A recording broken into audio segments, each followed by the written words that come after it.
Welcome back to Sindhuja's home dairy.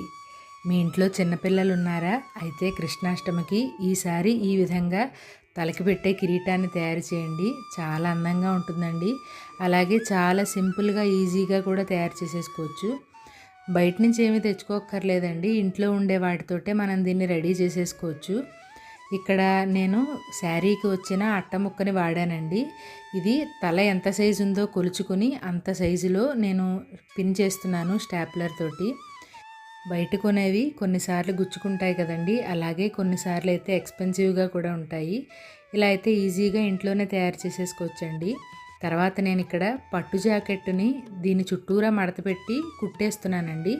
మొత్తం కుట్టేయక్కర్లేదు, అక్కడక్కడ అది మొత్తం కవర్ అయ్యేలాగా టాకాలు వేస్తే సరిపోతుందండి. ఇక్కడ అట్టముక్క ఏమీ చిరిగిపోదు.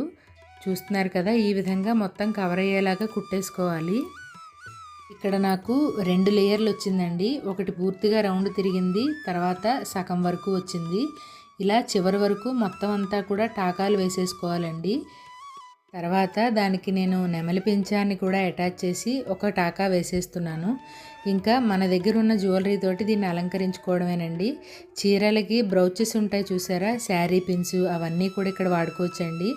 నేను ఇక్కడ నా దగ్గర ఒక క్లిప్ విరిగిపోతే దాన్ని ఇక్కడ అటాచ్ చేస్తున్నానండి. అలాగే మీ దగ్గర ఏమైనా చిన్న నెక్లెస్లు ఉన్నా సరే అక్కడ ఒక్కొక్క టాకా వేసేస్తే అది కూడా చాలా అందంగా ఉంటుందండి. అలాగే చీర కుచ్చులు ఉన్నా సరే ఇక్కడ అటాచ్ చేయొచ్చండి. లేకపోతే బ్లౌజెస్కి తాళ్ళు కట్టి కింద హ్యాంగింగ్స్ వస్తాయి చూసారా, వాటిని కూడా ఇక్కడ టాకాలు వేసుకుని వాడుకోవచ్చండి. నేను ఇక్కడ నా దగ్గర ఆల్రెడీ క్రిందటి సంవత్సరం వాడిన ముత్యాలు ఉంటే వాటిని ఇక్కడ 2 వరుసల్లా వేసి టాకాలు వేస్తున్నానండి. అంతేనండి, చాలా సింపుల్గా రెడీ అయిపోతుంది. నచ్చితే మీరు కూడా ఈ కృష్ణాష్టమికి ట్రై చేయండి. అలాగే మీ ఫ్రెండ్స్ అండ్ ఫ్యామిలీకి షేర్ చేయండి. Thank you so much.